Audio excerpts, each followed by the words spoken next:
Howdy y'all, this is Austin Ridley Pickleball, a retired professional pickleball player.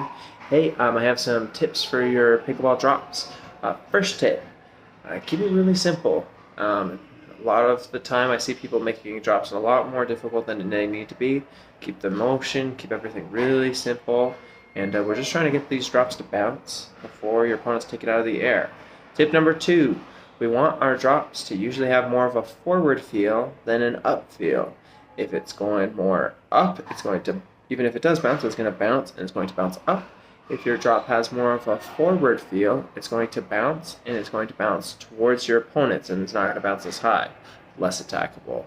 Really nice. You can do that, and it's about the momentum forward. It's not necessarily about the spin. Okay, and then third tip. Third tip is, when you're practicing your drops, I want you to practice your drops to the player who's already up at the net.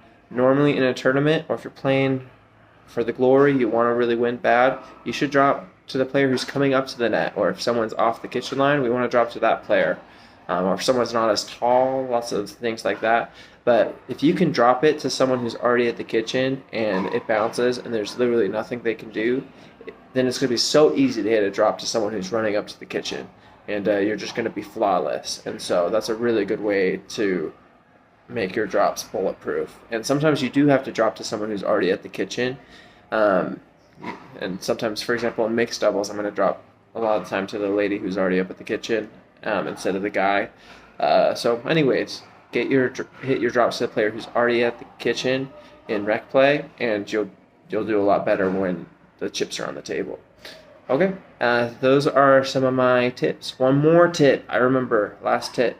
This one is, if you're way better than everyone else on the court and you're not seeing very many balls and you're just wanting to practice, if you stay back at the baseline a little bit more, perhaps they'll be willing to hit you more balls. Anyways, that's one, because a lot of times when I'm playing rec or I'm just practicing, if I'm not getting balls, it's a waste of my time. It's a waste of my time, and so a lot of times if I'm more at the baseline, I'm just hitting drops. They're not as scared of me. They're more willing to hit me the ball, and it's good practice. One more tip. So many tips, so little time. If you are not practicing a topspin forehand drop and a two-handed backhand topspin drop, you are missing out. That has been my project. So the last 6 months I've been working very hard on a topspin forehand drop.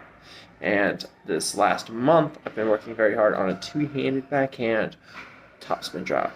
And they're so nice. If you can get them to bounce, there's pretty much nothing your opponents can do to hurt you, and they're such a weapon. Yeah, it's too hard to do it with one-handed backhand. Everyone knows I've tried. I'm a one-handed backhand guy, and I've been working hard on that too. It's very difficult, but very worth it. So anyways, make sure you're practicing those.